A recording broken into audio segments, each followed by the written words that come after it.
Olá pessoal, boa tarde, sejam bem-vindos. Eu sou a professora Ângela Brandão e vamos iniciar a nossa aula de 6º ano de Geografia. Como vocês podem observar, estamos todos protegidos, né? O momento exige que nós tomamos algumas precauções, mas eu vou tirar a máscara para que vocês possam me ouvir melhor, certo?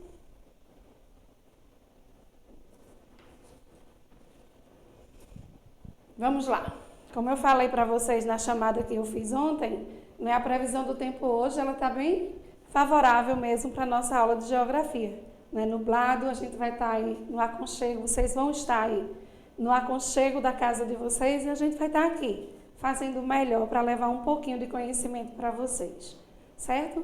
Na nossa aula de hoje, de geografia do 6º ano, nós vamos conhecer um pouquinho dos elementos e da interferência dos elementos físicos e naturais na vida das pessoas, na nossa vida, na vida do planeta em geral. E vamos, antes disso, começar fazendo a correção das atividades da aula anterior. Lembram da aula anterior? Nós falamos nas aulas anteriores sobre cartografia. Eu deixei um desafio com vocês, não sei se vocês se recordam, tá? Eu pedi que vocês fizessem, com base na Rosa dos Ventos, um mapa indicando qual era a direção da escola em relação à casa de vocês. Eu espero que vocês tenham conseguido, certo? Não tem nenhum bicho de 7 cabeças para se fazer uma Rosa dos Ventos. E a gente vai agora, então, iniciar com a correção das atividades que foram disponibilizadas para vocês no link através dos grupos de WhatsApp, ok? Então, a gente vai começar fazendo a correção das atividades. Como nós não temos um tempo muito extenso, a gente não vai corrigir uma por uma de todas as questões. A gente vai corrigir 2 questões e eu vou passar o gabarito das demais para que vocês possam fazer a correção das atividades de vocês. Tá certo? Acompanhem, por favor.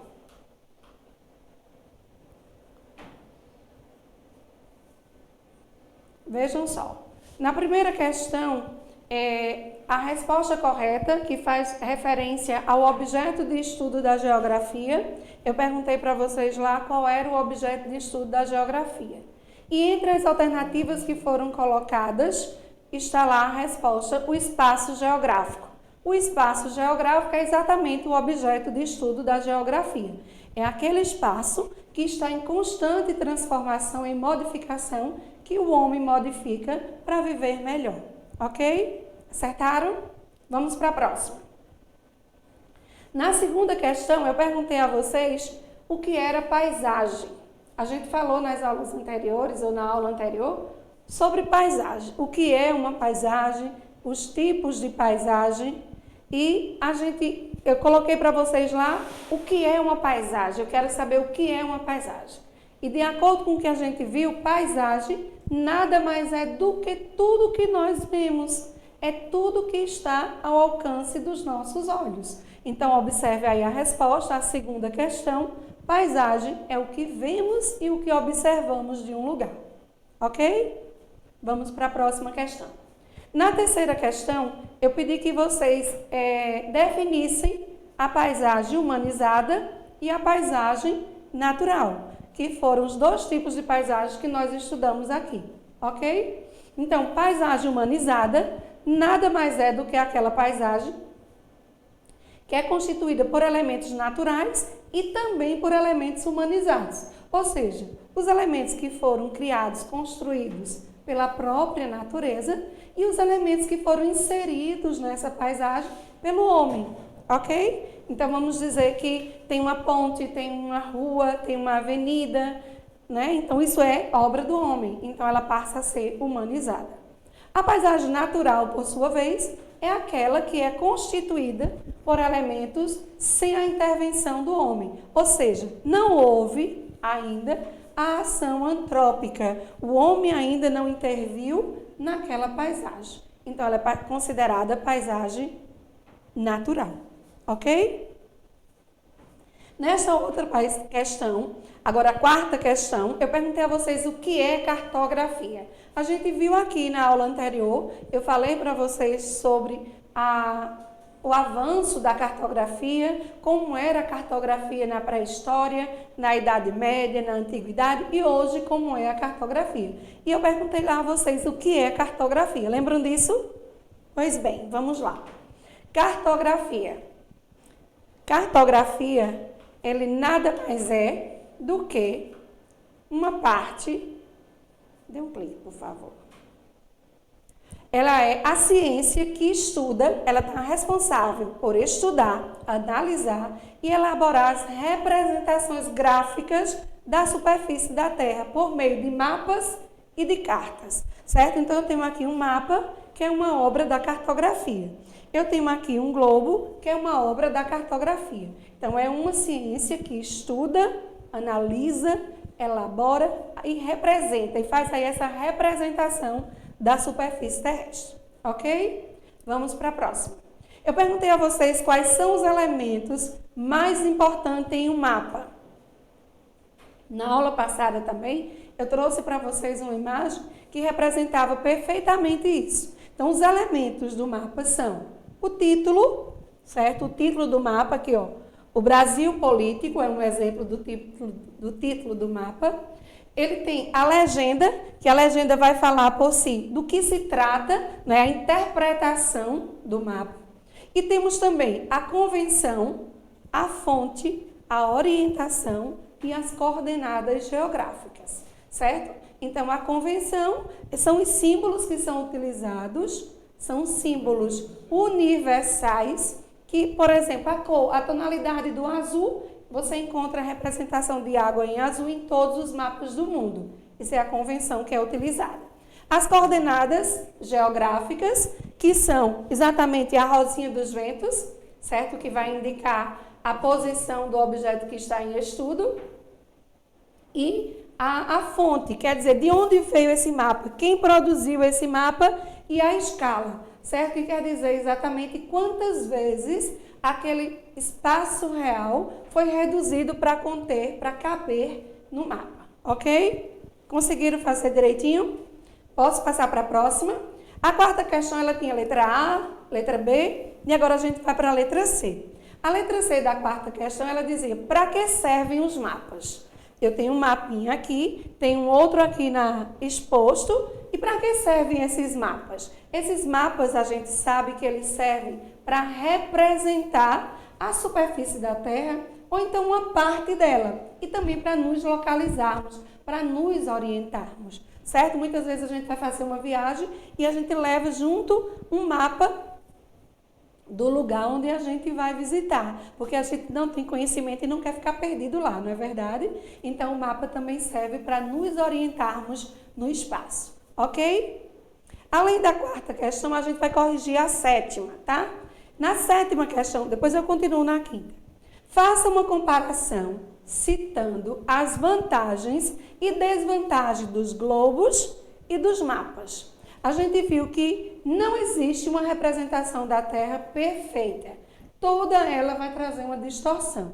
Mas aí qual é a diferença que eu vou ter em utilizar um globo terrestre e utilizar um mapa? Veja, basicamente será... Primeiro a gente pode observar aqui a visibilidade, tá? Neste mapa eu consigo visualizar a Terra por inteiro. Neste aqui, eu não consigo, eu consigo ver apenas uma parte do território. Então, a vantagem aqui seria que eu consigo visualizar tudo ao mesmo tempo. Neste aqui, eu não consigo visualizar da mesma forma. A vantagem daqui é que aqui há menos deformação. Ele se aproxima mais da forma da Terra, que é geóide. Aqui, ele vai trazer uma série de distorções. À medida que eu for me afastando, não é, que eu for utilizando as convenções, as projeções cartográficas, eu vou tendo distorções diferentes. Então, vai trazer uma distorção para mais ou para menos sempre, certo? Então, basicamente, os globos, eles apresentam uma maior proximidade da forma da Terra, que mais traz aí a incapacidade de visualização, como eu expliquei para vocês. Certo? Os mapas nos possibilitam visualizar toda a superfície de uma vez só, mas aí apresenta deformidades. em algumas áreas. Ficou claro? Posso representar a Terra com maior perfeição por causa da esfericidade, mas tem a questão da visualização. Aqui eu represento ela toda, eu visualizo ela toda, mas tem a questão da deformação, ok? Vamos passar para o próximo.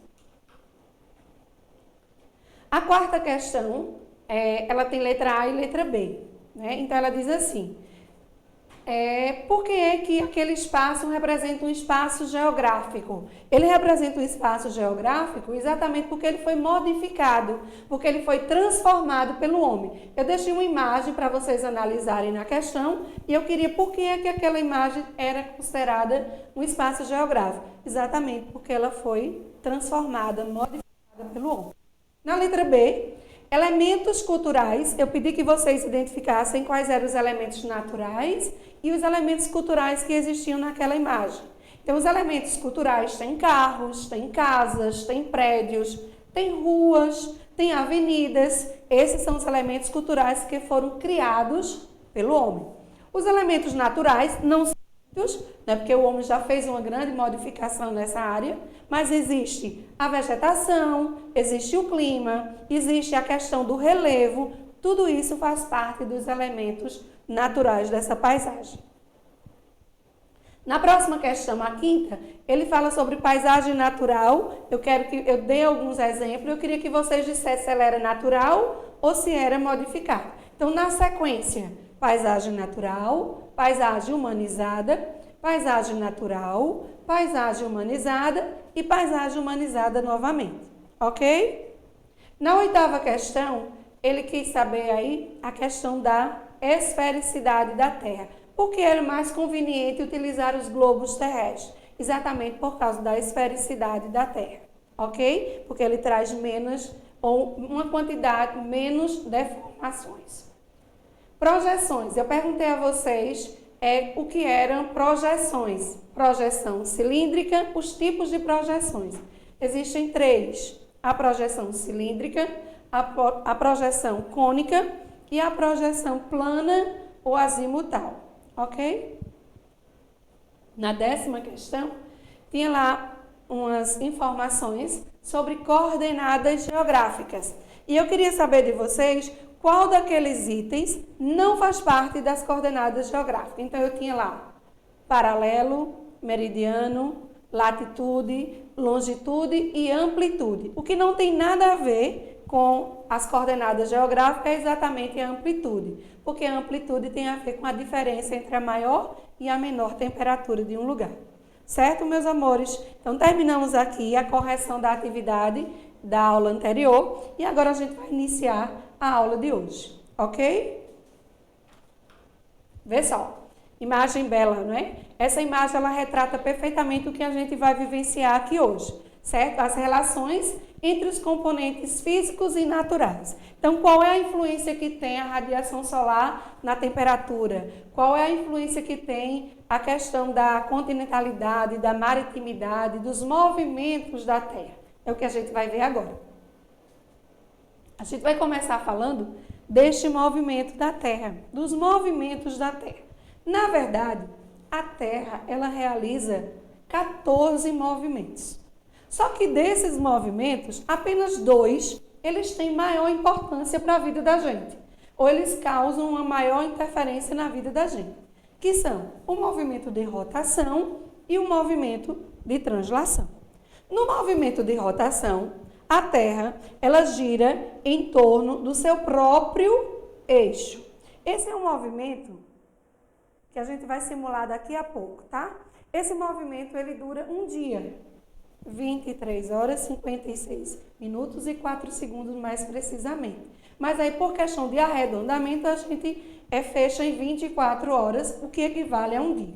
Esse movimento de rotação, ele traz uma série de consequências para a nossa vida, que eu vou mostrar para vocês daqui a pouco. Além do movimento de rotação, eu tenho o movimento de translação, que é aquele movimento que a Terra realiza em torno do Sol, também chamado de movimento de revolução.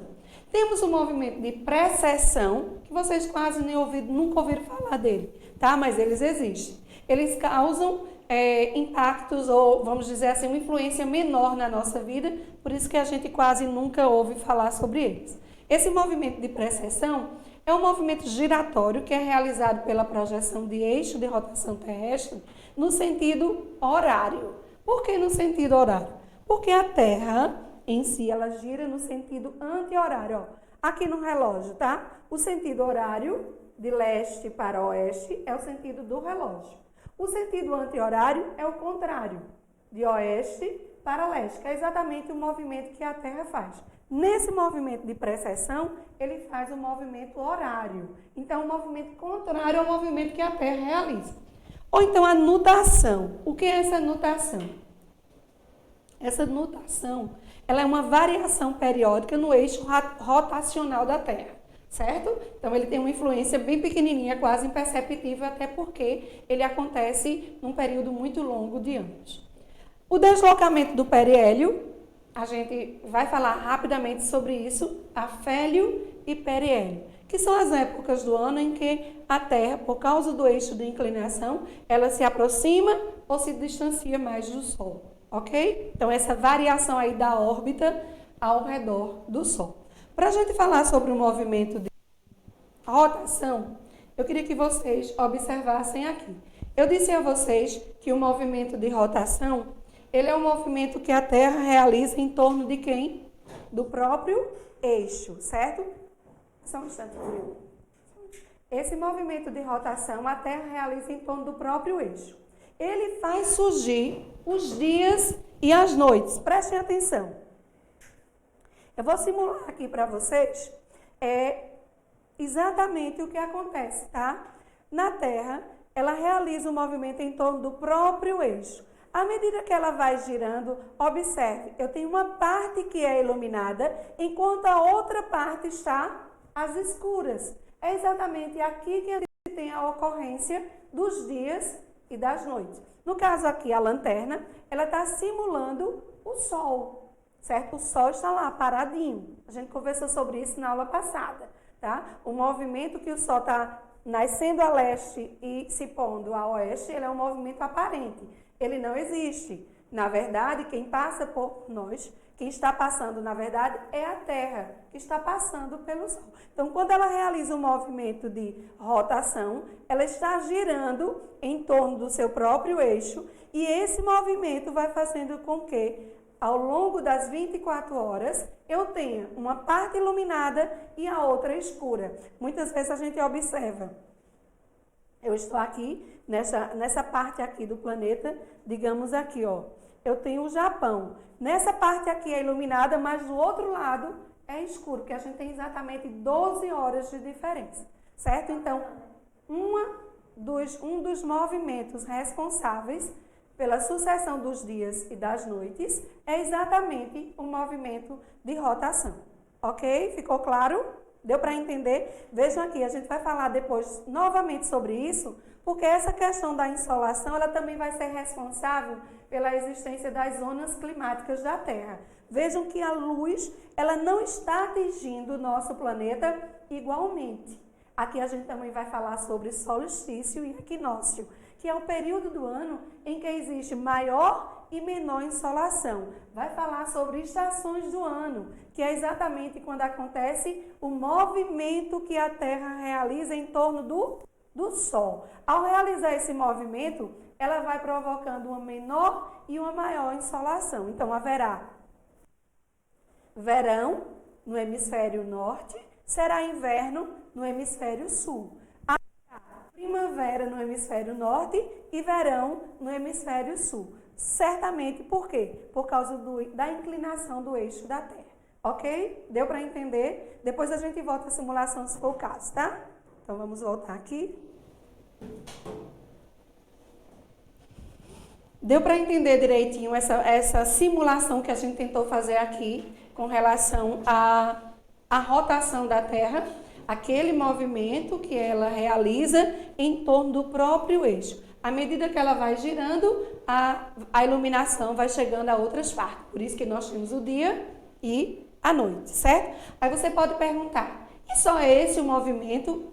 Esse movimento só faz isso? Só a existência dos dias e das noites? Não. A gente tem outras situações. Pode ligar? A gente pode entender a partir de agora a questão das outras consequências da rotação da Terra. Então, além da existência dos dias e das noites, se a gente observar direitinho, a forma da Terra não é esférica. Ela até parece, ela se aproxima, mas ela tem um achatamento nos polos.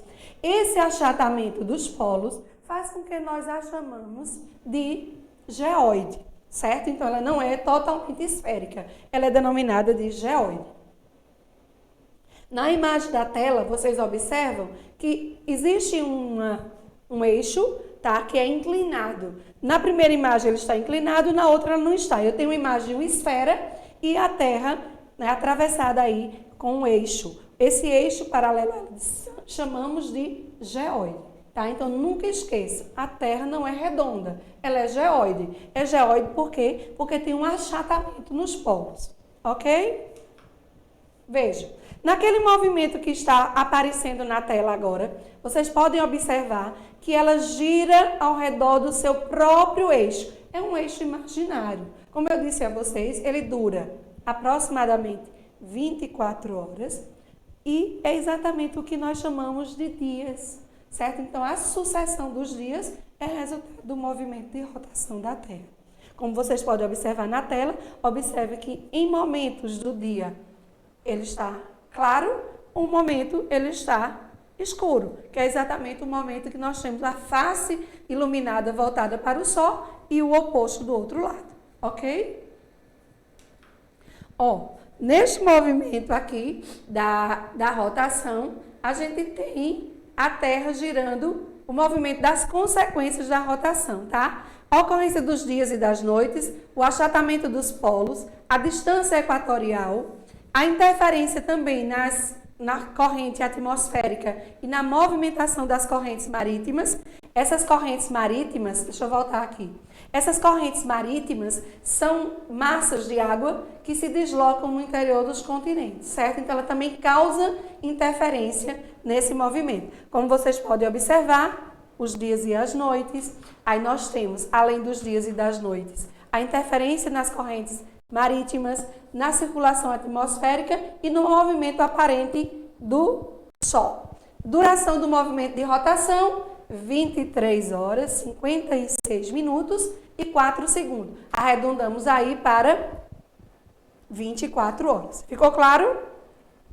Veja, uma das consequências desse movimento, que é o movimento de rotação, é o movimento aparente do Sol. Esse movimento aparente do Sol, o movimento diurno do Sol, assim como todos os outros astros, ele é de leste para oeste, pois é um reflexo do movimento de rotação, que é de oeste para leste. Ou seja, como eu expliquei para vocês anteriormente aqui na posição do relógio, enquanto nós estamos indo nesse sentido dos astros de leste para oeste, a Terra vai ao contrário, de oeste para leste. Então, é no sentido anti-horário. Como o plano orbital da Terra não coincide com o equador terrestre, o que é que acontece? Então, aí aparece ou temos o movimento aparente do Sol. Então, tampouco ele coincide com o equador celeste, como a gente pode observar bem ali na imagem, né? O movimento aparente do Sol no hemisfério sul e o movimento aparente do Sol no hemisfério norte. Deu para entender? Então, o Sol não nasce nem morre, como eu já expliquei. Ele aparentemente surge. Somos nós que estamos passando por ele, no movimento de rotação. Ok? O movimento de translação, certo? Naquela imagem anterior, a gente teve um movimento de translação. Ele é o movimento que a Terra realiza em torno do Sol. A velocidade é aproximada aí de 30 km por segundo, certo? É bem rápido. E tem uma duração de 365 dias e 6 horas. Mas o ano só tem 365 dias, professor. O que é que acontece, então, com essas 6 horas? Vê, eu acho que todo mundo já ouviu falar aqui de ano bissexto. A cada 4 anos, é acrescido no mês de fevereiro um dia.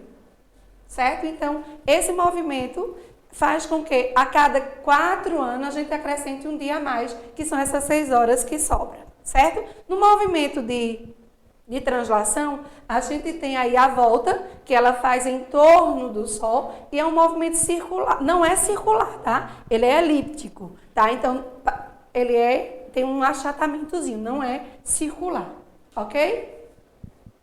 É esse movimento que faz surgir as estações do ano. As estações do ano, exatamente as 4 estações: primavera, verão, outono e inverno. São os períodos do ano em que a gente tem uma maior ou uma menor insolação. Então, os raios solares não atingem diretamente todas as partes da Terra. Como vocês podem observar na tela, eu tenho uma parte que está mais escura, uma que está mais clara. Então, isso vai acontecer inversamente. Quando for verão no hemisfério norte, é inverno no hemisfério sul. Quando for primavera no sul, é o quê? Outono no norte. Então, esse período de uma estação para outra dura 3 meses, que juntando as 3 a gente vai ter um ano, é o período que a Terra leva para dar a volta em torno do Sol, ok? Vamos para mais um. É esse também que vai ocasionar os chamados equinócios e solstício.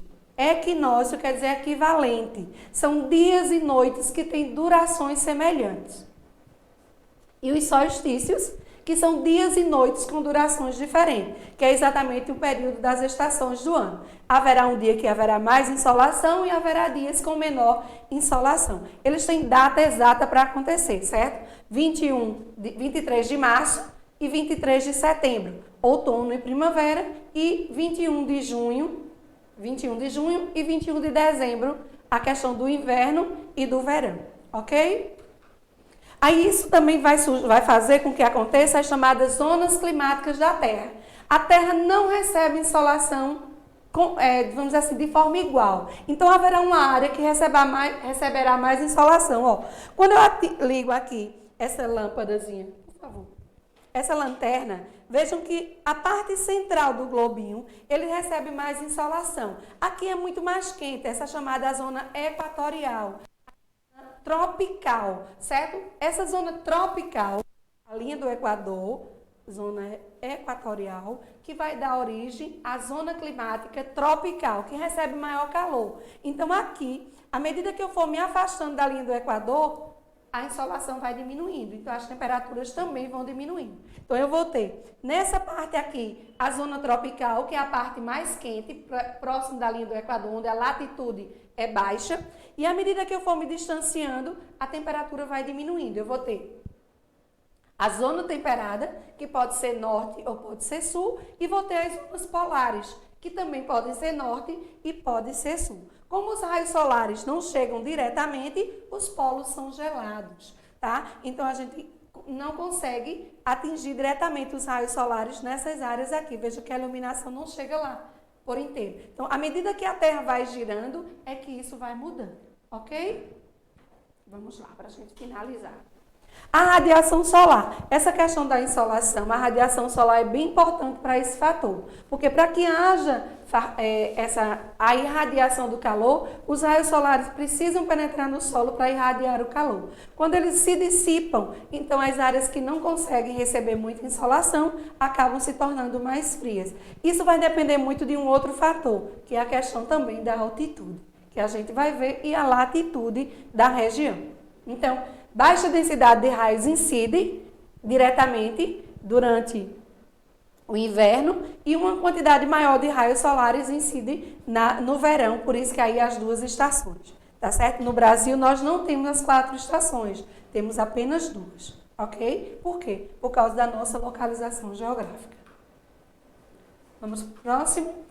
Vou falar bem rapidamente aqui sobre tempo. Eu disse a vocês que hoje a gente ia falar sobre ele. Tempo e clima. Tempo e clima são a mesma coisa, professora? Não são, minha gente. Não confundam, tá? Tempo é um estado momentâneo da atmosfera. Ou seja, o tempo é uma coisa que muda de uma hora para outra. Por exemplo, hoje mesmo está nublado, está chuvoso, mas de repente pode esquentar, pode mudar. Isso é tempo. E clima? O que é clima, então? O clima é a sucessão habitual dos diversos tipos de tempo. Ou seja, para poder eu dizer qual é o clima de uma região, eu vou precisar estudar esse clima durante aproximadamente 30 anos para poder dizer o tipo de clima, porque eu vou ter que acompanhar essa sucessão dos diversos tipos de tempo. Olha que imagem bonita na tela, né? Vários tipos de tempo, tá? Ele vai mudando ao longo do ano, ao longo do dia, né? Isso é mais constante ao longo da semana. A gente começa uma semana com chuva, termina com sol. Começa um dia com chuva, termina com nublado, ensolarado. Isso vai depender exatamente do tempo, não do clima, ok? Já o clima, ele é uma condição mais duradoura. Enquanto o tempo muda de uma hora para outra, o clima não muda, certo? Então, aí eu tenho uma imagem, é do Parque Estadual do Jalapão, que é localizado no Tocantins, estado que apresenta aí um clima tropical. Um clima tropical é um clima que recebe muita insolação, é quente e seco, as temperaturas são altas quase todo ano, certo? Então, o clima, ele sofre a interferência de alguns elementos. Eu vou citar bem rapidamente para vocês, tá? Então, o tempo não muda. Ou muda? Muda, claro que muda. O tempo muda. Quem não muda é o clima. Então, o clima, ele sofre a interferência dos fatores da latitude, ou seja, a latitude é aqui, na linha do Equador. Quanto mais próximo da linha do Equador, maior vai ser a temperatura. A latitude é baixa, mas a temperatura é alta, porque os raios solares incidem diretamente sobre essa região. À medida que eu for me afastando, a latitude vai aumentando, mas a temperatura vai diminuindo. Então, a latitude influencia diretamente o clima. A altitude tem a ver com o nível do mar. Então, à medida que eu estou acima do nível do mar ou abaixo do nível do mar, eu também vou ter interferência do clima dessa região. A maritimidade e a continentalidade também é um outro fator importante, que é exatamente a proximidade que eu estou de uma zona litorânea ou adentrando a um continente. A influência da umidade também vai interferir no clima dessa região. As massas de ar. O que são massas de ar? São massas que se deslocam dos locais onde se formam e que levam consigo as características do lugar onde elas se formam. Pode ser quente, pode ser seca, pode ser úmida, certo? Então vai depender fria, vai depender do local onde ela se forma e vai influenciar também o clima. Outra questão, as correntes marítimas, que são as massas de água que se deslocam no interior dos oceanos. Elas também sofrem a influência, o clima também é influenciado por ela. Certo? E a localização geográfica, ou seja, onde está o local, onde está situada aquela região também vai interferir. Já os elementos do clima são a radiação, que eu falei para vocês anteriormente, a questão aí do calor emitido, né, pelo sol, que é absorvido pelo solo, isso também vai interferir. A temperatura, que é a medida em graus, que se refere aí à questão do calor da atmosfera, e a pressão atmosférica, que é exatamente a pressão exercida pelo ar, pela coluna de ar. Então, a gente vai ter uma interferência também do clima de acordo com a pressão, ok? E a umidade, que refere-se à água no estado gasoso presente na atmosfera, que é quem faz aquele balanceamento aí das temperaturas, a amenização da temperatura. Mudanças climáticas, a gente tem ouvido falar muito sobre isso nos últimos tempos, não é verdade? Então, mudanças climáticas tem tudo a ver aí com a questão da alteração, a variação em escala global que se tem tido ultimamente nos climas regionais da Terra, que ao longo do tempo vem sofrendo essa modificação. E o que é que causa essa mudança, minha gente? É exatamente a interferência do homem, a temperatura, são as precipitações, a nebulosidade, a questão de outros fenômenos vai variando de acordo com as médias históricas. Se a gente for fazer uma análise geral, a gente vai ver quantas mudanças climáticas o nosso planeta já passou e tem passado nos últimos tempos, certo? Aqui, para a gente finalizar, a gente vai falar um pouquinho bem rápido sobre os climas do Brasil. Eu tenho aqui o mapa do Brasil. O Brasil é um território enorme e, por causa da sua extensão, ele tem basicamente 3 tipos de clima. Ele tem o clima tropical, que sofre a variação, e o tropical pode ser semiárido, pode ser atlântico e pode ser de altitude, como vocês podem observar na legendazinha que está na tela de vocês. O clima equatorial, que é aquele que está lá em cima, próximo da linha do Equador, é um clima quente e úmido, chove praticamente todos os dias, certas temperaturas são elevadas o ano inteiro. O equatorial, lá em cima, está na linha do Equador. No centro, na parte central do Brasil, a gente vai ter o clima tropical, com a variação do litorâneo atlântico, tá? E o de altitude, que depende da localização geográfica. E o clima subtropical, que atinge aqui o sul do Brasil, onde as temperaturas são mais baixas. Ok? Então, basicamente, 3 tipos que se subdivide o tropical. Ok, minha gente? Alguma dúvida? Se você tiver algum questionamento, deixa aí a sua perguntinha lá na página do Facebook, que a gente vai procurar responder na medida do possível. Ok? Veja. Aqui eu trouxe para vocês um desafio do mapa mental. Eu vou querer que vocês façam em casa, baseado na aula de hoje, nas informações, em tudo que vocês já sabem sobre a Terra, um mapa do movimento da Terra. Ou seja, quais são os 2 movimentos que ela realiza principal para a gente e quais são as consequências. Então, de um lado, você vai colocar o movimento de rotação e do outro o movimento de translação. E vai dizer o que é e o que é a consequência que ele traz para a gente. Ok?